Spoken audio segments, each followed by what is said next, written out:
Omar Cooper Jr. might be one of the biggest risers I've seen through this draft process, honestly.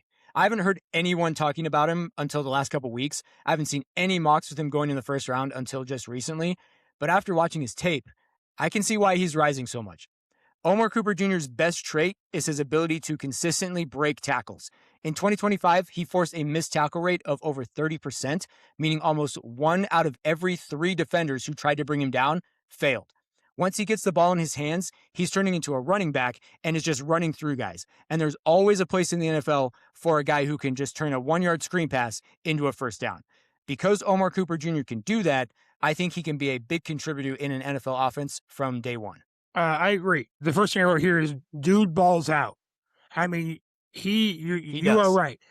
When that ball gets into his hand, he just makes plays. That's the big reason why he has 13 touchdowns this season. I mean, when it's in his hand, he reads his blockers, he runs with them instead of outrunning them. He just does the right thing and makes the right play. This is his first year in the slot.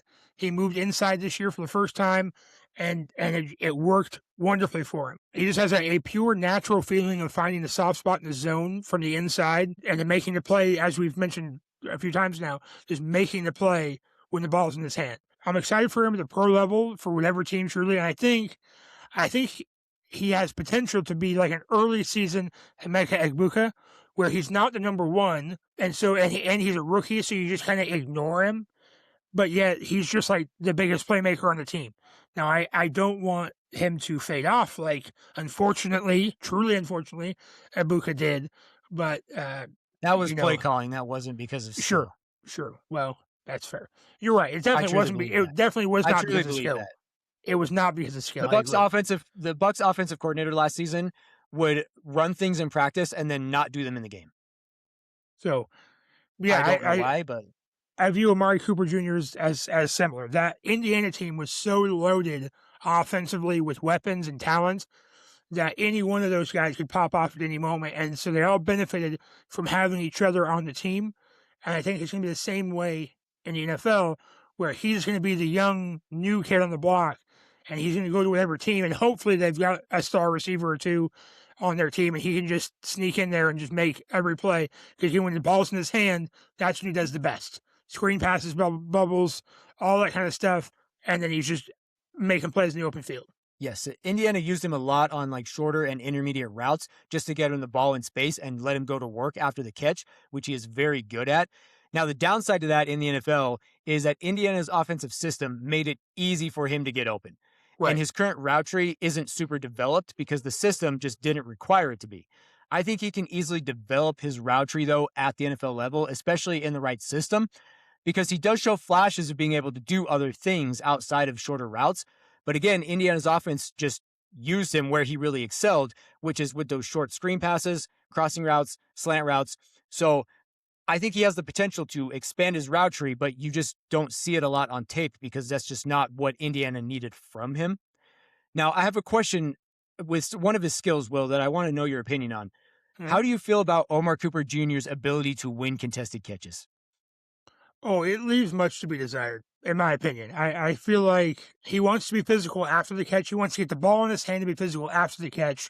But when making the catch, there's not a lot there. I would rather catch the open ball and hit you afterwards, which is not great for the NFL because even when you're not open, you're going to get the ball anyway.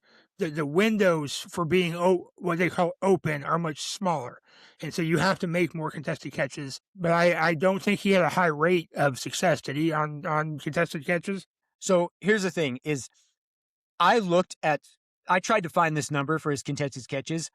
The first one I saw was 56%, but then I saw about 12 other numbers that were different than that. So I actually don't know what his contested catch rate was. The lowest one I saw was 50%. Right, exactly. Yeah. The lowest one I saw was 50%. So I'm going to assume that it was 50% because that was the lowest. Right. But I saw it as low as 50 and I saw it as high as 56. So it's somewhere in between there. Sure. But I don't know what the actual number was. Well, but I just feel like, go ahead. Sorry, they call it a 50-50 ball, but as a receiver, your percentage should be higher than that. Yes. I just feel like Omar Cooper Jr., for how physical he is of a player with the ball in his hands, it doesn't match the physicality of what you would expect from him in contested catch situations. He's not winning contested catches at the same rate of a Makai Lemon or a Carnell Tate. I just want to see the physicality in the air match the physicality on the ground. However, I will say that his body control when he's in the air is very good. He's got very good body control and he's very aware of where he is all the time. He's very good at getting his toes down near the sideline. And there's a couple plays that I want to highlight here. One being against Oregon, where Fernando Mendoza threw him a short pass to the outside, and it was a little bit too far outside. And so he catches it with one hand and he brings it in with a defender all over him, breaks the tackle, and then runs up the field to get a first down. So that's just an example of his body control.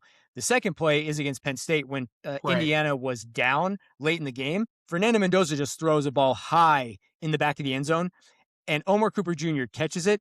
And when you're looking at the play, it looks like there's no chance that this guy's going to come down with the ball inbounds, but somehow he gets his feet down.